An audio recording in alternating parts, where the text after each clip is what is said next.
So I'll get started. Welcome everybody to Spiritual Frontiers Fellowship December presentation. And again, I'd mentioned it seemed like the year flew by, and but I hope that we can really enjoy tonight. We've got a really good speaker. Tonight's speaker is Rick Longinotti. He's speaking on the short acronym was NVC, Nonviolent Communication and Peaceful Relationships, and for a peaceful life. Thank you for joining us this evening. And if you're here for the first time, welcome. And we're so glad you found us. And if you've been with us before, welcome back to the SFF community. My name's Smith Prim. As you know, I'm the co-chair for the Spiritual Frontiers Fellowship, along with Catherine Smart. We're a team. And others on our team, Catherine is also a writer and editor, and Kim Kasdorf is our media director, and Eileen Jenna, who brings the speakers to our program, is the program coordinator. And they're all with us tonight, so give them a high five or something like that, a digital high five. And so just about our mission, we're here. We want you to know that SFF is here for you. We're a nonprofit, all volunteer-run organization, and we're here to help you develop and enhance your spiritual, mystical, and metaphysical awareness and consciousness. We do this by sponsoring programs like this one, designed to facilitate your personal growth and development and a holistic and spiritual approach to health and living. Want you to know that our program's being recorded. We think that you'll love tonight's program, which is, by the way, being recorded. So if you don't want to be visible on the recording, please take a moment and turn off your camera. Simple as that. Before we get started and I introduce our speaker, we take a 3-breath meditation. This will, to what Linnea was mentioning, will help us get a little grounded and release some of the things perhaps that we can let go from the day. So if you'll join me, we'll just relax our eyes and take our first of 3 breaths and breathe in. And when you breathe out, just let go of anything that is not relevant to our meeting here, and that you can let go from your day that you're done with for the day. And exhale. On your second breath, breathe in love and light from the universe and bring it into your heart and into your mind. And when you breathe out, let go of anything that's remaining that you don't need. And on the third breath, bring in all love and light and let it fill your entire body, your mind, and your heart. And exhale. I know it's simple and it doesn't last very long, but it helps us to get aligned with where we are and what we're trying to get done tonight. So I'd like to just take a moment and briefly introduce our speaker for tonight, Rick Longinotti.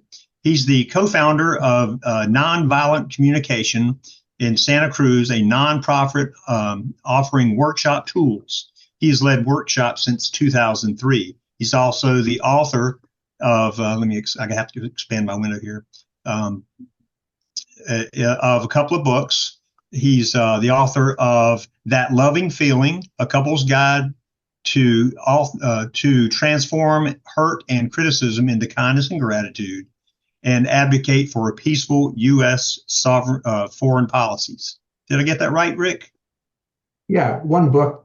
But I do advocate for peaceful. I thought it was 2, but there was a lot of information there. So tonight, during Rick's presentation, our 2-hour presentation, we'll explore the principles of nonviolent communication, NVC, a powerful method developed by Marshall Rosenberg to promote understanding and connection through empathy and compassion. And the reason this matters, and I'm kind of shortening what was on our website, is that here at the end of the year is a great time for reflection. A lot of people do that. I know that I do. And what better opportunity than to have tools that will help you to understanding and empathy of others. And we're, coming shortly from the U.S. elections, which was tumultuous. And this season offers a chance to bridge divides, heal relationships, and renew to renew our commitment to peaceful communication. So at this time, I would like to introduce and bring on our speaker, Rick Longinotti. Welcome, Rick. Thank you. Thanks. And good to be here with everybody. Um, I look forward to sharing the tools of nonviolent communication and applying it to our own lives, but also, in our social world, in the world, the wider community that we live in, but also, when we communicate social media, letters to the editor, and that kind of thing. So I wanted to start by uh, explaining, how I came across this and why it appealed to me. I was um, my son. This was in 2001. My son had graduated high school. He was living with us, and there were parts of his lifestyle that I was nervous about, and I wanted to talk to him about it. And it was not welcome. My input was not welcome. He was very resistant. It was kind of the door was closed. I didn't find a way to communicate. I would get frustrated. He would get frustrated with me and be defensive, and then he might say something that would trigger me. I would get defensive.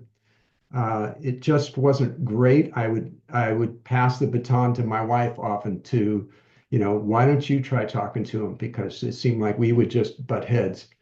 Um, there was another experience in my work life. So I'd been just in an alternative school as a teacher in an alternative school for a short period of time, and the coworker and I, in this very small alternative school, we got off on the wrong foot with each other, and it was just difficult. And my analysis at the time was she was blaming me for things that uh, that she was unhappy about, and we had one experience of a person trying to help us communicate with each other that didn't seem to work.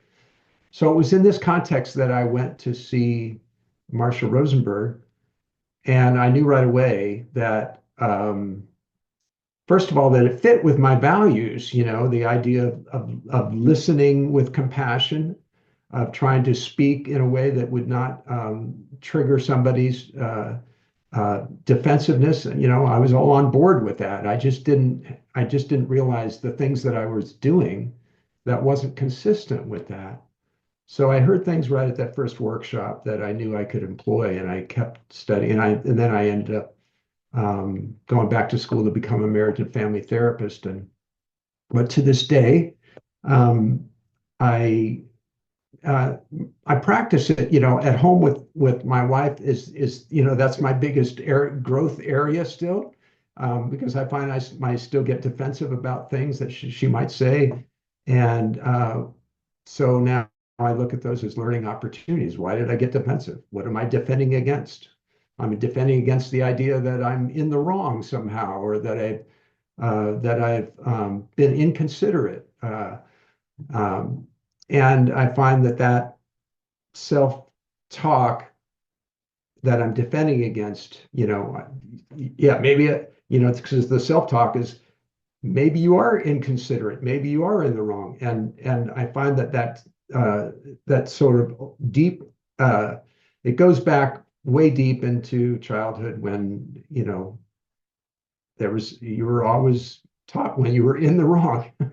And I teased my wife after I went to this first workshop with Marshall Rosenberg in 2001. I came home. She didn't accompany me. I went with a friend. I came home and I wanted to kind of pull her leg. So I told her, Viva, yeah, I learned it was great at this workshop. I learned that I've never done anything wrong. And I expected a reaction like, oh my God, he's been to see this guru and now now I don't even know my husband anymore, But but there was the grain of truth in that, which is in nonviolent communication. The question is not who's in the wrong. We're not trying to assign blame. If some interaction doesn't work, like with me and my coworker or with me and my son, we're not trying to say, well, one person is being too controlling. Oh no. Or maybe the person who thinks that they're afraid they're being too controlling. No, the other person must be oversensitive. That's what the problem is, right? So we find that all those questions of who's in the wrong, or what kind of character defect do I have, or no, it's really the other person's character defect. That's a lose-lose kind of game to play. So we get away from evaluating ourselves. We just go, this interaction did not work. I'm in a conflict that's painful. It's just somebody that I care about getting along with, So what didn't work? Can we get rid of the idea that we are, to blame and to shame ourselves and to feel bad? And can we get to like, okay, what can we do differently? So the goal is in processing conflicts that we have to be compassionate with ourselves. That's the number one thing. Rosenberg called this the nonviolent communication. He called it a language of the heart. And when we're connected to ourselves in a compassionate way, when we're treating ourselves with the same kind of kindness that we might treat a dear loved one, then we're in a much better place. And when somebody has an issue with us, and it, it's something that would ordinarily sound like a criticism, and we're feeling good, and we know what our intentions are, and that they're good intentions, then we're better able to hear that. And I wanted to invite you to just do a thought experiment for a minute, because one of the things that Rosenberg said at this very first meeting, which endeared me to him, was that he said, I'm not going to teach you anything you don't already know, because you already practice this kind of nonviolent communication when you don't take things personally, when you might have taken something personally, but you didn't, or when you ask somebody for something and you're telling them why, you're telling them what your needs are, and you're making a request devoid of coercion, devoid of guilt trips, but you're just straight up asking somebody for something based on your needs. That's when you're already practicing nonviolent communication. So my thought experiment is to propose to you right now is think of a time when you might have taken something personally because it sounded harsh, right? But you didn't. And then I would like to hear from one or two people, if you can recall such an incident, and what was it that enabled you not to respond defensively in that moment? So in order to speak, you'll have to turn on your microphone. And I would invite people to go ahead and do that if you have a little story. So it looks like John does. Yeah, I see John there. Go ahead, John. Yeah, it's just so there was just over time there was kind of like I would call it the soul burden on the soul of just sort of not showing up in the way that you want to show up as a result of continuing disagreements and the pain, the visible pain and suffering that those disagreements and conflicts are causing not only for yourself but for me. Just it became very visible that I could see the effect on the other person outwardly that these conflicts were having and the pain that was causing that person. And so it was completely unexpected, but I was just overcome by a feeling of sadness, and I kind of broke down. And I realized that the suffering of the other person became a tipping point for me to want to reflect on my own behavior and correct that. So yeah, thanks for bringing that up, John.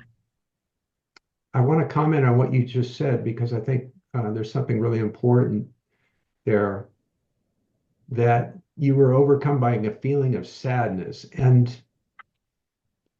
if we could choose, if we could choose when we have this negative interaction with somebody, if we could choose between feeling guilty about it and sad, oh my goodness, like the sadness is so much more productive in terms of creating what what you just described, which is like, wow, I don't want this to be that way. So I want to look, what am I doing, or what can I be doing differently? Exactly. Sadness is not quite the same. It's not the same as guilt, and it's No, it's not. It led me immediately and totally unexpectedly to the point of compassion and really wanting to change my behavior for the sake of the other person and not for the sake of my and for our relationship. But yeah, it led me immediately to compassion rather than guilt, right. Thank you. and it gave me like a motivation to change, like a deep motivation to change that I hadn't felt before. Yeah. So what I try to do in my reflection or my journaling or whatever, if there's some negative interaction that I've been a part of, then I try to see if there's I try to assess what are all the feelings that I might have, what was going on, anger, of course, but what else?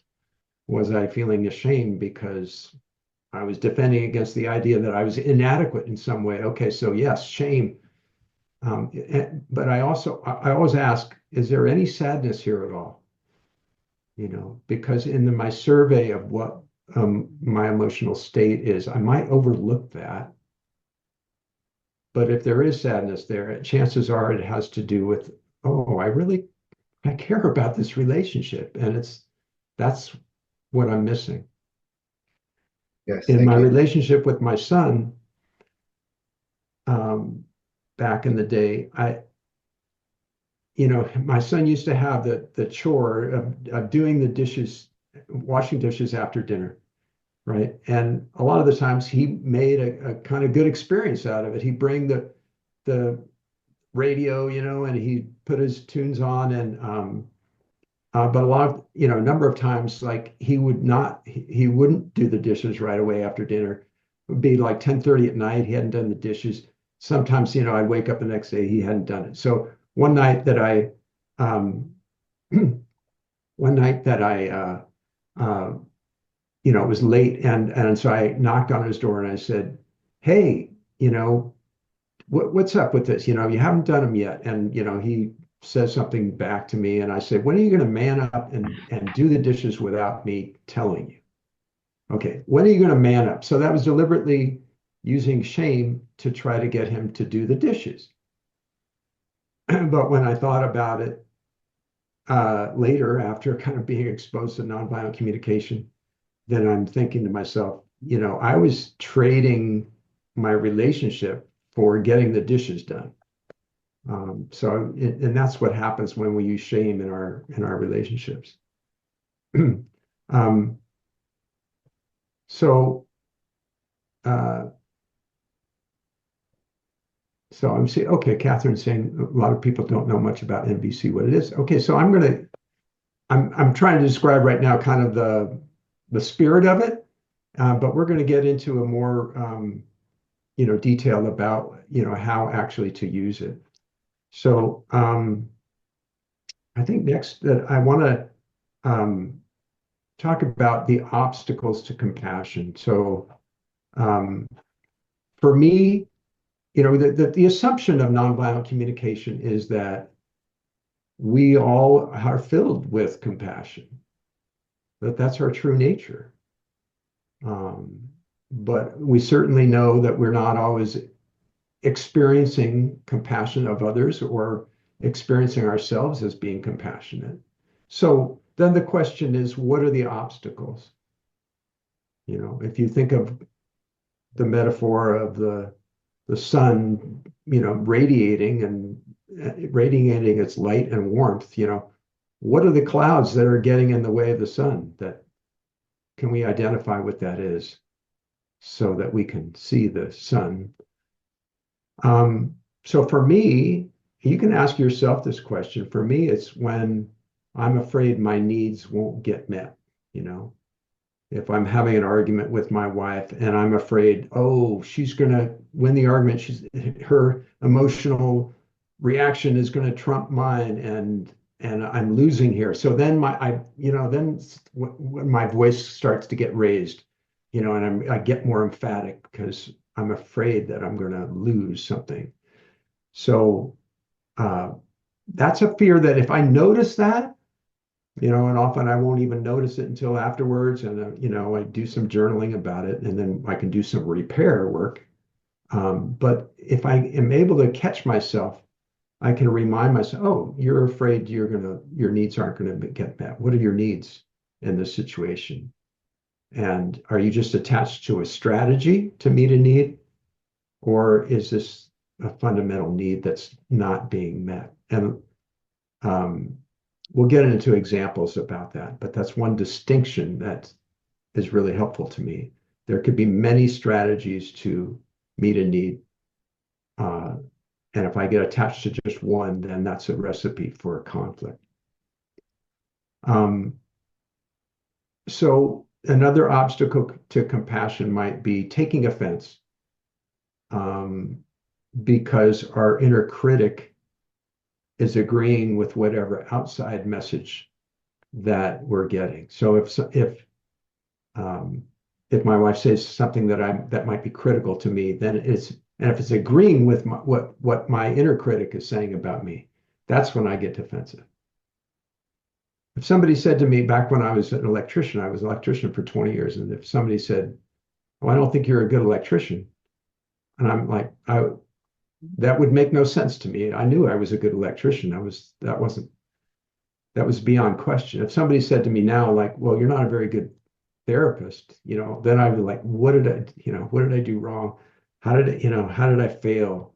I mean, I would go into a kind of a guilt reaction, some kind of shame reaction, because I'm not as secure. There's not possible to be as secure about that kind of occupation. So it's always our inner vulnerability that is the issue here. Any kind of critical comment coming our way, we can dismiss it if it doesn't get an echo from inside this the inner self-criticism.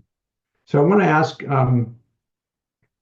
folks if one or two people might be willing to say what a typical inner criticism that you might have. And this might be a one that's, been around since your childhood. For me, the ones that have been around since childhood are you're selfish.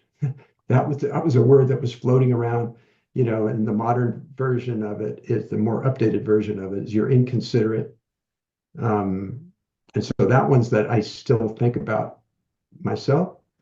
And the other one was the other kind of insult was floating around in my childhood was some version of stupid or lacking in intelligence. So it's such that when I was an electrician, if I'd be driving a screw and the screw would break off, I'd be, that was stupid of me.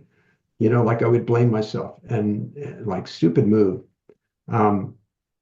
So yeah, Teresa, tell us what kind of inner critic is saying to you. Hi, everyone. So it's something that I've worked on a lot over the years, and it's not so big of an inner critic anymore. However, on occasion, it does come out, and it's about being demanding and controlling. And I can remember when one of my partners, we had been together for years, and I was asked to be at the birth of his grandchild. And he said, he reminded his son that, Teresa can be very controlling and demanding. And oh my God, it was like a knife to my heart. And inside I'm like, yeah, he's right. But can't he see how I've changed? And so it had multi-layers. It really did. But that inner critic, it can still, even though I've done a lot of work over the years, it still can come up and bite me in the butt. Somebody will say something about me being controlling, and I'm like, yep. And I start beating myself up about it. Thanks for that. I think that's a real common one for a lot of people. Anybody else have a thought about an inner critic?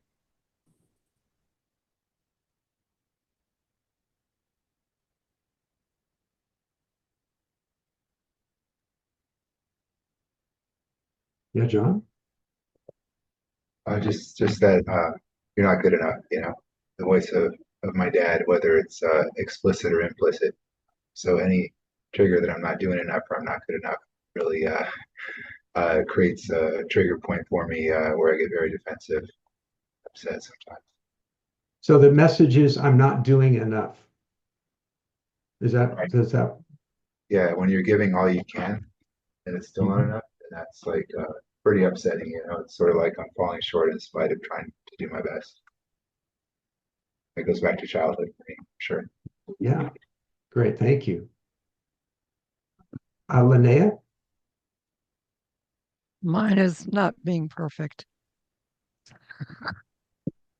kind of related Hmm. to John's. Yeah, Yeah. you're not perfect. And does it take any other, are there any other phrases or words that sort of express the same thing? Like you messed up, you blew it, you're,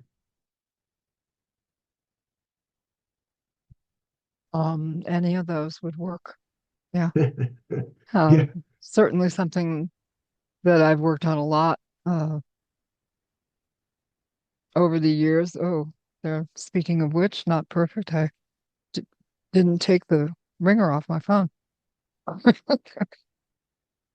yeah. So that same kind of blaming yourself for things. So, chances are that we've learned those things, right? Of course, of That, course. and so I think the It goes back nonviolent to my, communicate, go ahead.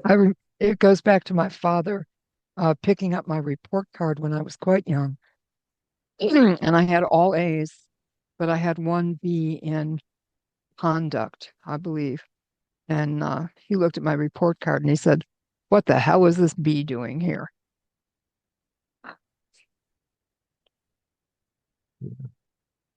Ouch. Eh, Um, it used to hurt. It doesn't anymore. It's yeah. okay. That's how he was. So in nonviolent communication, I've come to think of this exercise and noticing what our self-critic is about, what it's saying as essential. It's a core of being able to be liberated from it.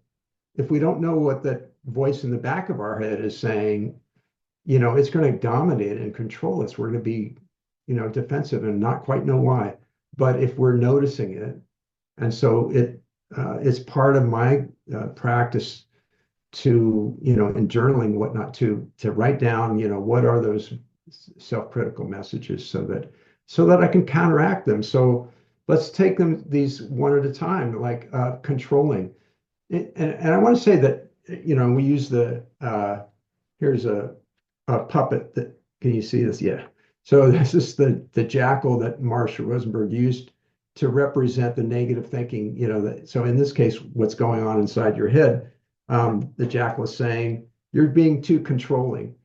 Now, there might be within that message something that you want to take of value, something that you want to learn from. But the problem is that the jackal says it in such a harsh way that we defend against it. And we can't learn from something that, where it's really like, the jackal has sharp teeth. And so that we're gonna defend against that. So the alternative is to say to yourself, all right, I've got some powerful needs and somebody's experiencing me as controlling. In other words, when I'm expressing or trying to get my needs met, they're experiencing it as that I'm not valuing their perspective. I'm not taking their needs into account, perhaps, that their experiences that I'm very attached to getting, my needs met. So I want to look at that without shame, you know, without that sort of like, and that makes me bad or selfish, right? So I want to look at that and go, well, I want to value my needs, but I want to allow that there are many strategies. So uh, Rosenberg said, hold on tightly to your needs and loosely to your strategies. So the experience of someone else that you're controlling might be that you're holding on to a strategy. Okay, well, am I doing that? If I'm doing that, can I hold myself with some kind of lightness and go, oh wow, I don't want to be doing that. I don't want to be holding tightly to my strategies. Because I want to remind myself there are more than one ways to meet my needs. So what do I need in that moment? Some kind of reassurance that, oh, I can get my needs met actually in a variety of ways that are win-win. This person and I can have a win-win experience. There are many names that we call ourselves. Men tend to call themselves jerks or assholes or something like that. Women tend to call themselves the B word, right? So,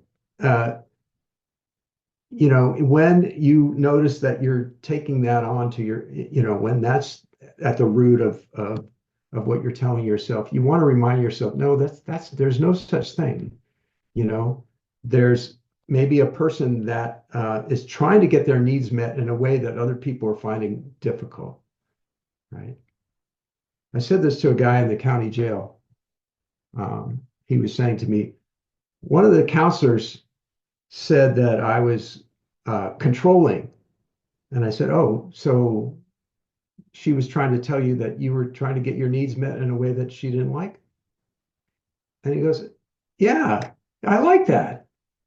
Like that's easier to hear, right? Because it doesn't have the onus of shame. So we're gonna practice that a little bit today and thinking about our personal relationships, not shaming people by, calling them names like controlling or not enough, or and trying to express and make requests without shaming, but also in the political sphere. We'll get to that a little bit later. Okay, so I want to start sharing my screen with an example of a client I had, a male client. So he and his wife have been struggling, and so he decided he needed to get he needed to get counseling.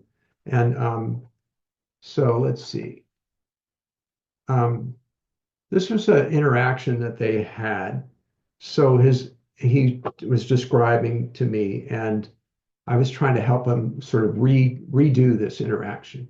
So she says to him, "You're too skinny." Okay. And he said to her, "I don't like it when you criticize my body. You didn't like it when your dad made a comment about your thighs." And she said, "Well, I'm not criticizing, I'm giving you feedback." Okay.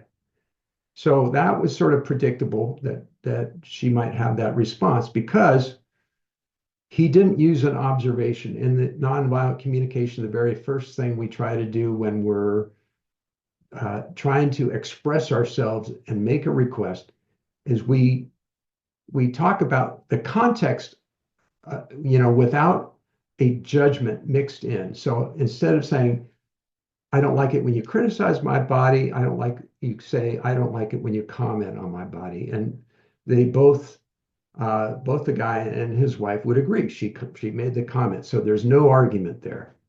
So we make an observation that's devoid of judgment. And then I suggested to him that the second sentence didn't work out. "You didn't like it when your dad made a comment about your thighs." Essentially, he was saying, "You're being just like your father." And so this is what it would look like in nonviolent communication, where we have the words in red there: observation, feeling, need, and request is the structure of how to make how to express yourself when there are some feelings going on with you. "I didn't like it when you commented on my body. I felt hurt." This is what the man told me. He felt hurt because I want you to find me attractive. So finding me attractive is not quite a deep universal need, but it's a strategy for him to feel connected to his wife, which would be the more fundamental need, the need to connect well with his wife. And his strategy is, I want you to find me attractive. And then the request, would you tell me why you made that comment? Which we came up with that request because really he wasn't quite sure, did she not find him attractive? Why was she saying you're too skinny? So this request was something that would continue the conversation.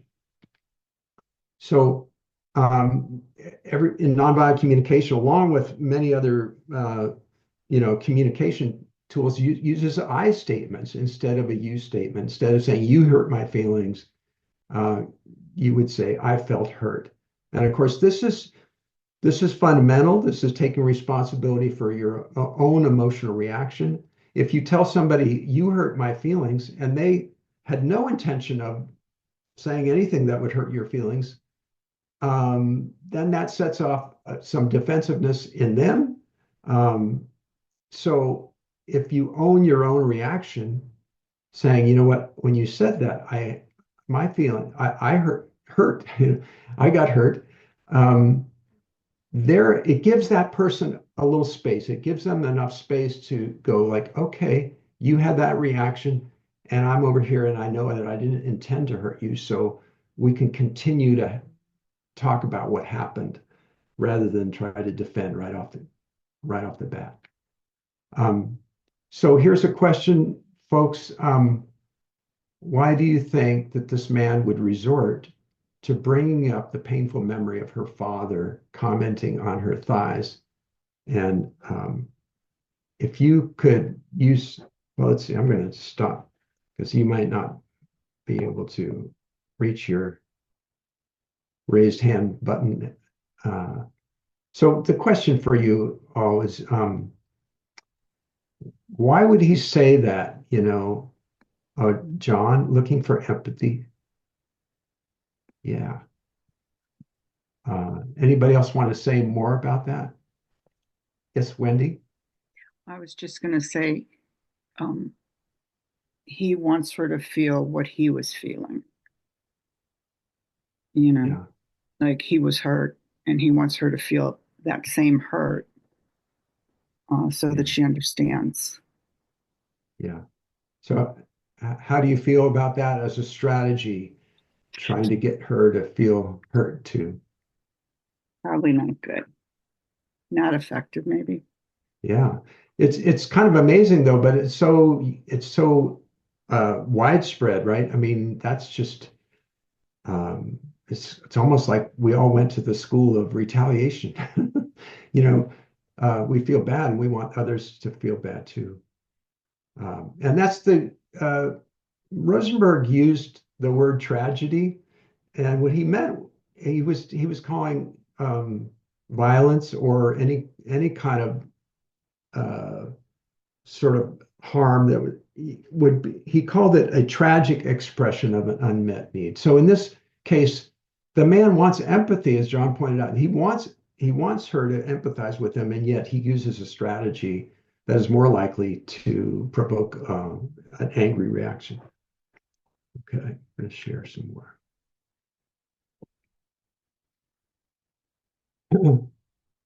Excuse me, John. Do you have the option to share that side by side? Does it give you that option? Side by side with what? With your image, with share your screen with you. Oh, I don't Maybe know I'm how not to. see. I see it. It was me, not you. You got it. Oh, okay, good. All right, we're good. Yeah. So yeah. So when we resort to bringing something up that I want you to. I'm hurting. I want you to hurt you. And then you'll know how I feel. It would be more straightforward to ask for empathy, but we don't count on our ability to get empathy from the other person. And part of that is, I think that we forget that we are lovable, that we can get our needs met if we are just vulnerable and ask for it. And this is a photo of me and my brother as little kids. This is a cue for me to tell you the story of when my early experiences of asking for my needs to get met with the idea that people actually do want to contribute to me. I was younger than that photo, sitting on the toilet all by myself, going poop, and but too young to wipe myself. So I would call out, "Who wants to wipe me?" And I had, a possibility of four older sisters or my mother perhaps who might answer that call. And I, my tone of voice was like, "Hey, who gets to do this wonderful job here?" And that is the spirit of nonviolent communication. It is knowing that our needs are actually a gift to the other person because it's fulfilling to give. This is what we want to do, like to do.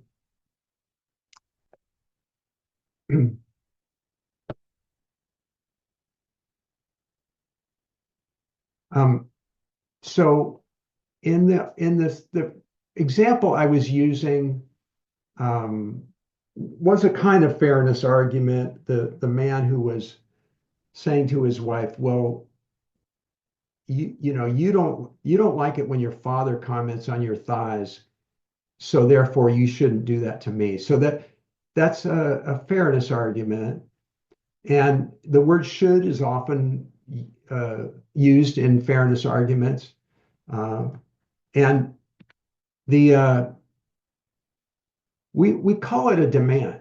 In nonviolent communication, of course, we're trying to make requests that are not demanding, don't have a tinge of guilt, but this does. This is a guilt trip. If you don't act the way I want you to, then you should feel bad. Like, so another example, like if I said to my wife, "Hey, I've washed the dishes 3 nights in a row.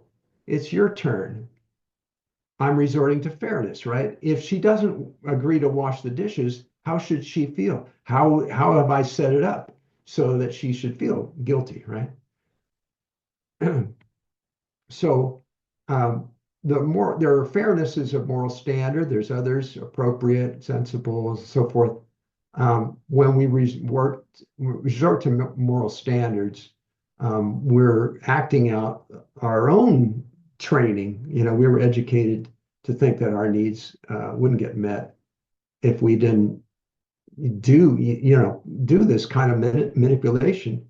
And also we forget, this is the tragic part, we forget that others might want to give to us. And it's often received by others as self-righteousness. And I had an experience when I was a college student. So it was in 1972. And I wrote to my sister, my oldest sister, who lived on the East Coast with her 3 children, soon to be 4 children. And I learned that, she was going to vote to reelect Richard Nixon. And I was just dead set against that idea. And so I wrote her a letter and I said, "How could you vote for a war criminal?" And she wrote a letter back and she said, "How could you be so self-righteous?" And I was like caught, like I didn't know how to respond. I didn't quite understand, like, yeah, I guess it was self-righteous. Well, I don't know quite what self-righteous is. Well, it wasn't he a war criminal? Well, what, but as I reflected on it, especially, after having learned nonviolent communication, I realized, okay, so I set it up that if she voted for Richard Nixon, she should feel guilty, right? So in nonviolent communication, it might sound like this. I heard that you're planning to vote for Richard Nixon. I feel sad. I feel upset. I care about you a lot. And I'm afraid for the harm and the destruction that awaits if he is reelected. And I wonder, then my request, what would be my request? My request might be something like, I'm wondering how you feel about when, what you see and happening in Vietnam and Cambodia and Laos. And I'm wondering how you feel about what's going on there. So an invitation to have a dialogue about it. So instead, I used some kind of moral standard in order to respond. And of course, how did I ever think that she would be persuaded by my approach? I think even then, if I'd have thought about it more than a few minutes, I would have realized that there's no way she's going to write back and say, "Dear Rick, I've learned the error of my ways thanks to your letter. I'm not going to vote for Richard Nixon anymore." Didn't happen. So, so Rosenberg here, photo of him, he passed away in 2015. He talked about moralistic judgments as implying wrongness or badness on the part of people who don't act in harmony with our values. Such judgments are reflected in language such as "she's lazy," "they're prejudiced," "it's inappropriate." And again, I just want to offer a question, of any kind of moralistic judgments that you have found harmful, in your life, or what comes up for you when you think about moralistic judgments that are not helpful.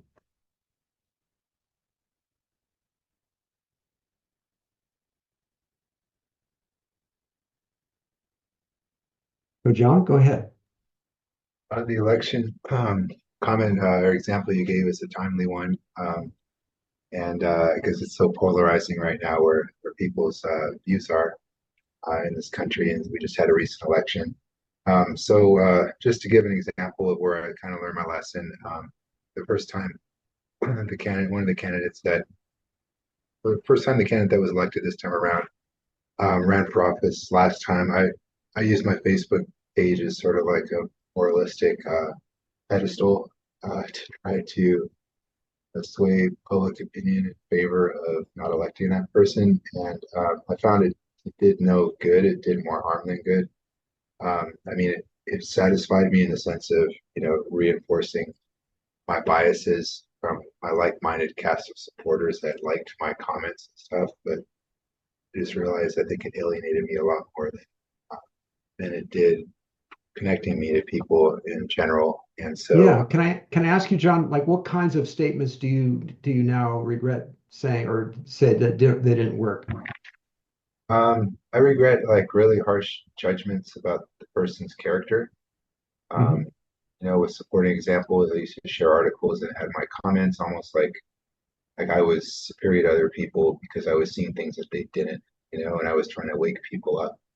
And after I reflected on that, I realized it didn't do any good. Like, like you reflected on change anybody's mind. I mean, it reinforced people that already felt that way, but it didn't change anybody's mind. So after that and that reflection, I basically deleted everything I posted, and I've been dormant on that ever since, including for this past election cycle, just because it just didn't do me any good. And it caused me more of a mental and emotional burden, kind of like wondering who was going to like or not like my comments. And I just had to get away from all that.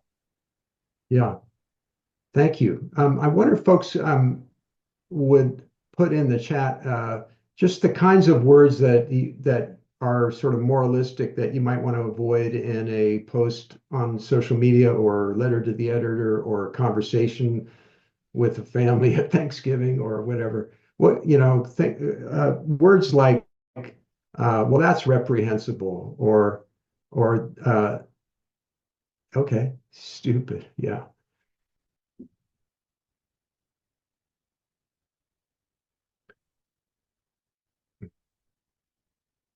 Evil. Yeah. How could you? That's what I said to my sister. How could you?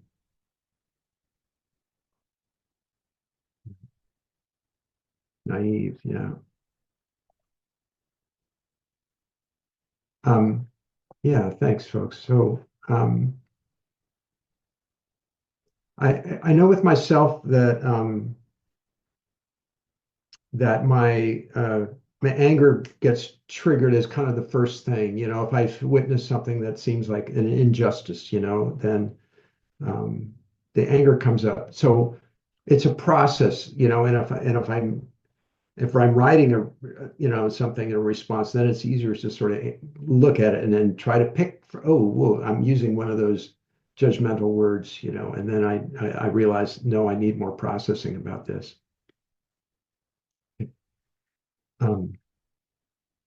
So Rosenberg said, anytime somebody does what we ask out of guilt, shame, duty, obligation, or fear of punishment, we're going to pay for it. So when we use these words, well, how could you? We're provoking shame, and so we're going to pay for it. We're going to, in the case of my son, when I said, you're not a man, and when are you going to man up? I paid for it in terms of our relationship. So the thing that I want to convey here is that this attitude of disapproval that's behind these moralistic words is a spectrum. On the one end, it's disapproval, tisk tisk. There's the lost art, tisk tisk. My mom used to. She would sort of shake her head and make a noise like, I can't even do it.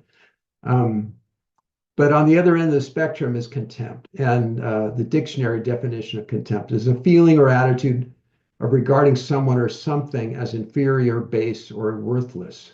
Scorn, another synonym, disdain or despise. And we know from, this is John Gottman's, well-known psychologist, around marriage and couples relationships. He had a lovely. He was at the University of Washington. He created this apartment where couples would come and there'd be videotaped and they would be monitored in various ways. And what he learned was that when there was contempt by one party towards the other, that predicted divorce. He got very good at predicting divorces. But we see what contempt does in the political sphere. So the good news is we don't need arguments based on fairness or other moralistic language, because we can appeal to people's desire to give. And Rosenberg talked about giving as the most fun game we humans know how to play. And I'm reminded of a man named Stuart Schlegel, who I got to know. He was an anthropologist. He taught at the University of California, Santa Cruz, in the city that I live in. And he wrote this book, which I recommend a lot. It's called Wisdom from a Rainforest. It was about his 2 years living with the Tidure in the rainforest in the Philippines. And when he spent time with them, he just really enjoyed himself. And he realized, these people, when they wake up in the morning, they're kind of surveying their environment about how they can do something that somebody else would enjoy. They call it giving each other a good gallbladder. They use gallbladder the way we would sort of use the word heart, but they love to give. This photo in this image is a photo of one of those Tidure people, and this woman is playing a zither, and she lived not in the little community that he lived in with sort of 7 thatch roof huts, right, that in the middle of the rainforest. She lived miles away, but he learned about her because he expressed interest in the zither music, and they said, I forget what her name is. Let's see, I've got it somewhere. So this woman called Uka, she knows how to play the zither, and so she came actually miles away to play, because they heard that Stu enjoyed this, and she wanted to give him a good gallbladder. The interesting thing about Uka is Stu found out that this woman because her name was Uka, which is not the name of a married person. Once you're married and paired off, you are named after your child. He was called Molini because his first son was named Lenny, so they called him Molini.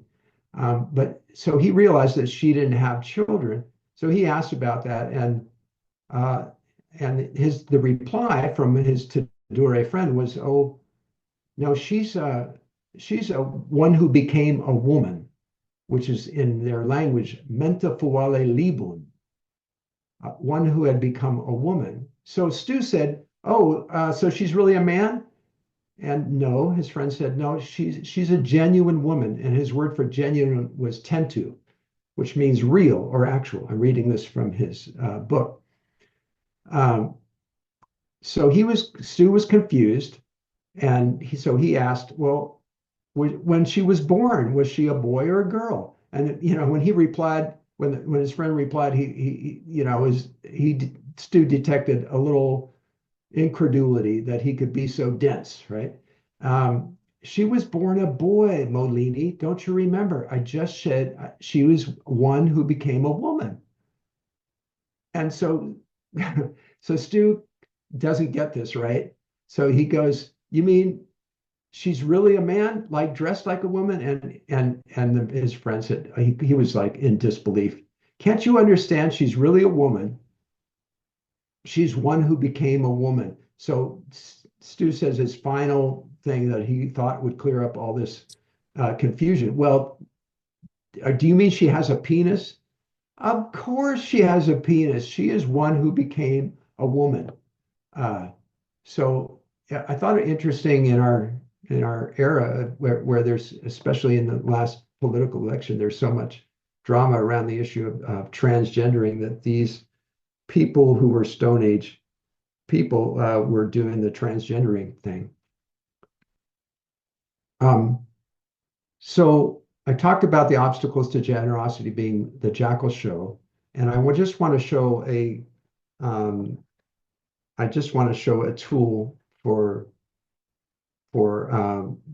uh, removing those obstacles to empathy. And after this session is over, people can contact me, or they can go to my website and you can download my book for free. You can download a PDF of the book. So it's Rick Longinotti. I'm Ricky Longinotti here on the screen for you guys. But it's ricklonginotti.com, and you could download my book called That Loving Feeling. And in that book, it has the self-empathy worksheet. So I'm going to share that with you now.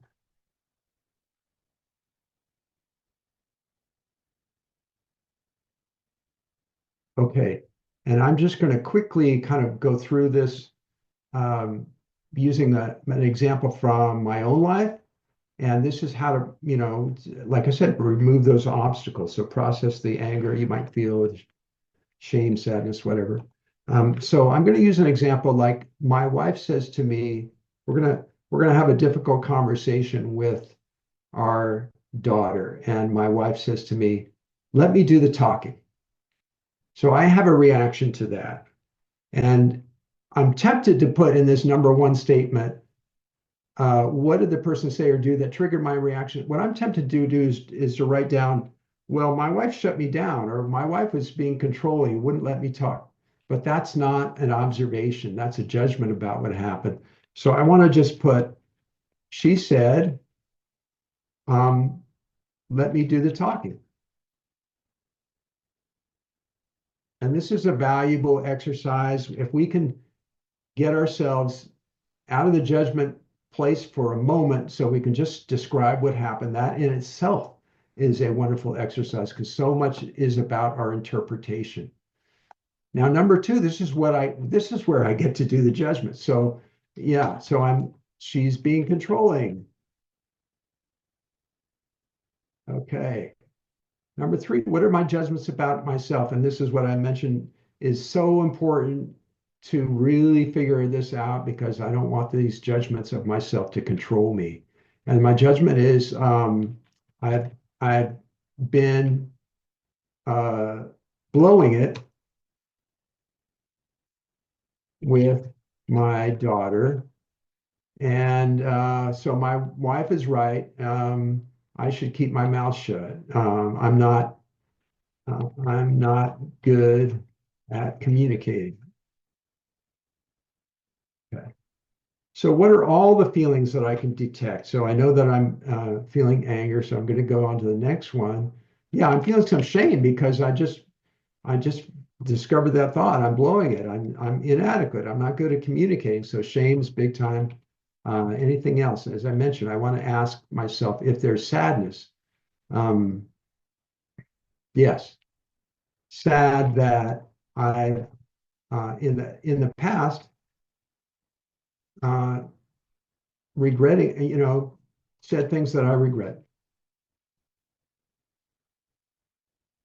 to my daughter. Okay, so looking at number 5, the empathy, and that's when I try to figure out what my needs are, and what my intentions are. What do I care about? I wanted to talk to my daughter because I had, big concerns. So I did want to express myself, and my need was to contribute to my daughter's well-being. The need for contribution. Anything else? Well, because I felt shame, I do need some relief from that shame. I need to just feel the sadness about the past and forgive myself. Because my guilt about the past doesn't do anybody any good. It's causing a conflict right now with my wife, and it won't help my daughter either. So empathy out. What the other person, in this case, my wife, what might the other person feel and need? I'm guess this is always a guess, right? But I'm guessing that my wife wanted to contribute to my daughter too, and her way of contributing was trying to avoid a potential where my daughter would hang up the phone because I said something that my daughter wouldn't like. So to protect the conversation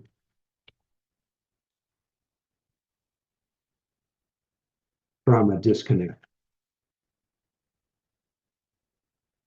Okay. So then I'm down here at my request. What's a specific doable request can I make of myself or the other person? So that comes hopefully out of getting more in touch with my needs. And it, first of all, I've already said that I want to forgive myself. So I'm going to write that. And maybe having a conversation with my wife in which I explain that, yes, I understand, and I'm going to say offer empathy to my wife for why she might want to be the one to do all the talking. And I want to let her know that I'm more conscious about avoiding disconnect.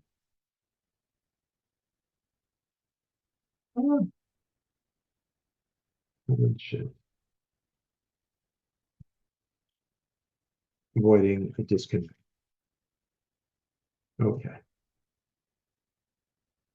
So I want to stop my sharing. Okay. Do anybody have any questions about this? I consider this an essential tool for getting yourself in the right frame of mind to have a challenging conversation, to use the self-empathy. Would you mind sharing that one more time on the screen? If you don't mind, I just want to take a quick look at like the 1 through 7. Just Yeah. sort of related, just for a flash. Okay, so 1 the observation. Yeah. Thank you. Got it. Okay.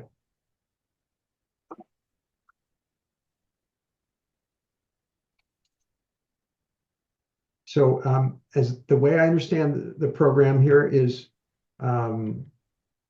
we are going to have a break soon. And then after the break, we'll come back and have a lot more discussion and interaction. Absolutely. And it looks like Chuck may have had a question too. I didn't know if he got to ask his question. Go ahead, Chuck. I was wondering if you could go over a little bit why it's so important to realize whether we're sad or not. Yeah. Because I think it's so important to process our guilt and to, if possible, get past our guilt.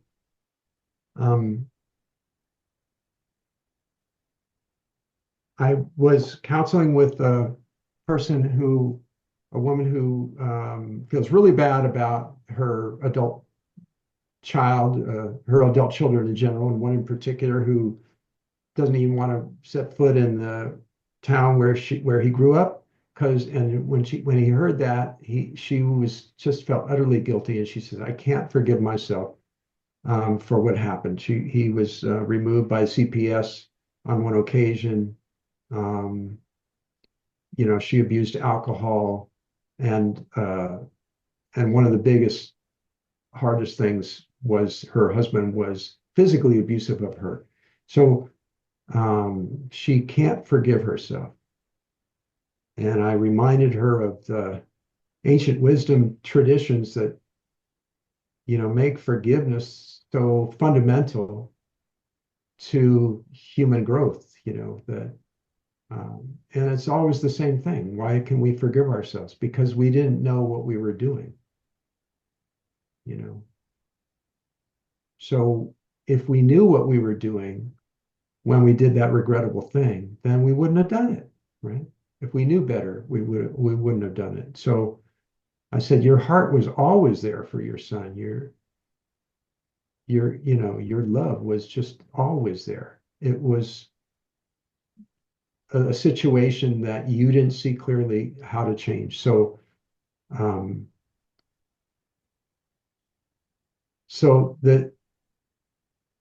if people are able to do that, it's such a bittersweet feeling. Bitter because it's sad. It's so sad that she didn't know better, that she didn't have that awareness at the time. But sweet because now she is awake. She can create the kinds of relationships with her kids that she wants to have, and live her life the way she wants to have it. So I don't know if that helps respond to that question. Is it partly that sadness is almost like evidence that you recognize there was a mistake or something, and yet it's not judging you?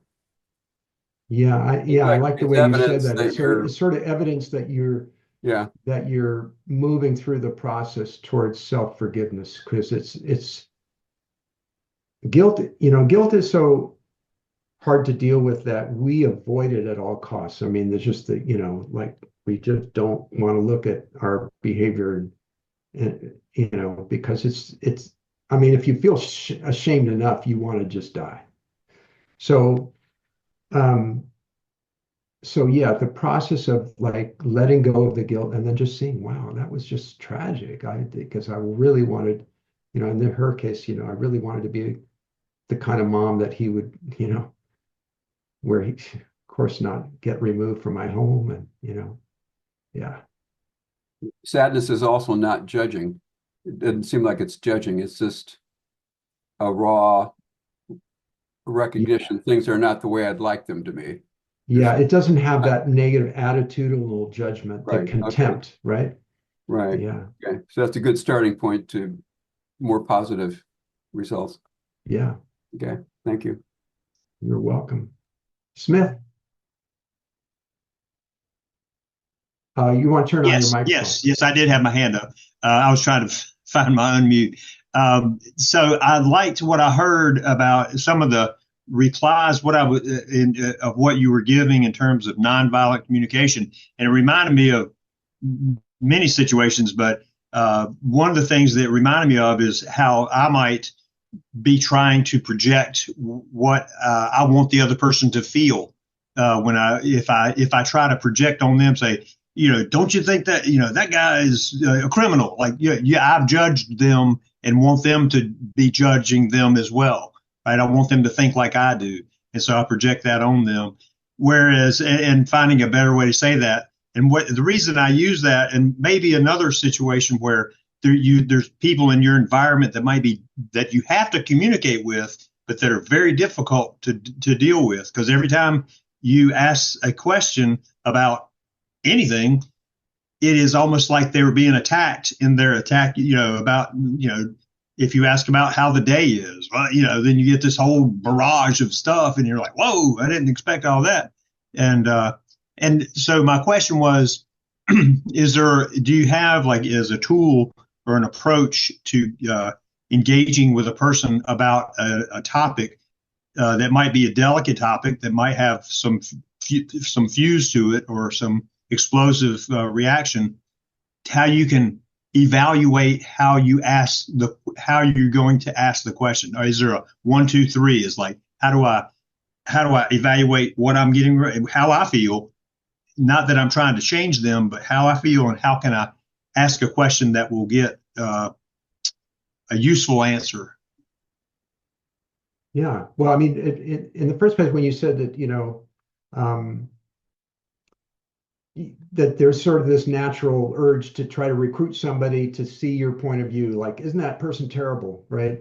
In the nonviolent communication approach, we would be still wanting to connect with people about if we're seeing something that is horrific, and we want other people to be aware, like, how horrific that is, then we want to invite them to see what we see without making the other person in that place of condemnation.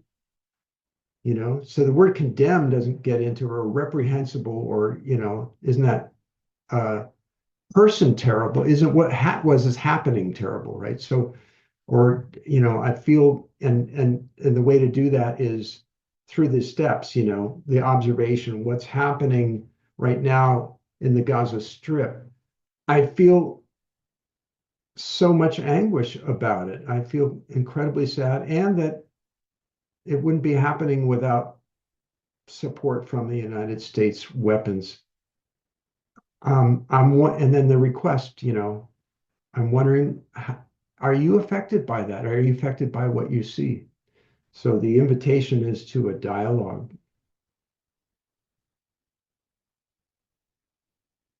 Okay. Thanks. So is it a good time to take a break now? We are at 8:18. This would be fine. It'll give us more of a Q&A session. And so if you feel like if you want to bring a summation to what you've given, given the information you've given us, that would be great. And then we'll take about a 5-minute break after that. Okay. Yeah. Just in sum. So nonviolent communication is our natural language, because when we're feeling good about ourselves, we don't even have to think about these steps like observation, feeling, need. We don't even because it's comes so naturally to us. We feel good, and we're going to feel good about the person we're talking to. And so what comes out of our mouth is naturally going to be compassionate.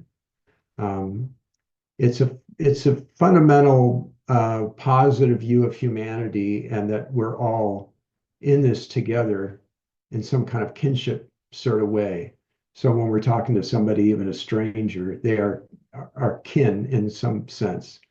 So I think that's how I want to leave it, because a lot of people leave a workshop and think, oh, what was that I'm supposed to remember, But if you can get yourself into that kindness towards yourself, the kindness towards others will come. I think that's great. And that's where I felt like I felt like the person you described. It's like, now what was I supposed to walk away with? Now what's the tool? And I think you just delivered it there. And I think there's more that we can get into, and I hope that we can as we get into the question and answer I want to thank you, Rick, for the information that you're bringing us tonight. And so what we're going to do at this point is we're going to take about a 5-minute break. And I'll just say something about my book. It's a fictional story of several couples, including a gay couple, who go to a nonviolent communication workshop, and their efforts to try to employ it at home. So it's meant to be kind of an enjoyable read because you can see what, how they're doing with it. John, it almost sounded like that was a joke that was going to happen there. A gay couple goes to a nonviolent communication session. What ensues? That's funny. Yeah. Well, thanks everyone. Thank you, Rick, for being with us tonight. Rick Longinotti, it was a great presentation. I want to give a last call for anyone if you have a last question that you would like to ask Rick. Otherwise, we want to thank you, Rick, and everybody give Rick a hand. Thank you for being with us tonight. So again, thank you, Rick, for being with us tonight. Wanted to mention to everyone that of our community, our meetings are the first Thursday of every month. Go to our website. We also put out the emails that will advertise that information. Our website has plenty of information. Sign up for our newsletter. It's very important if you want to get news from us. And we are also a growing group, so we are always looking for more volunteers to help us grow our group. We're trying to get more of a media presence is one of the things that we're trying to do in our push forward as far as growth goes. And other than that, thank you everyone for being with us tonight.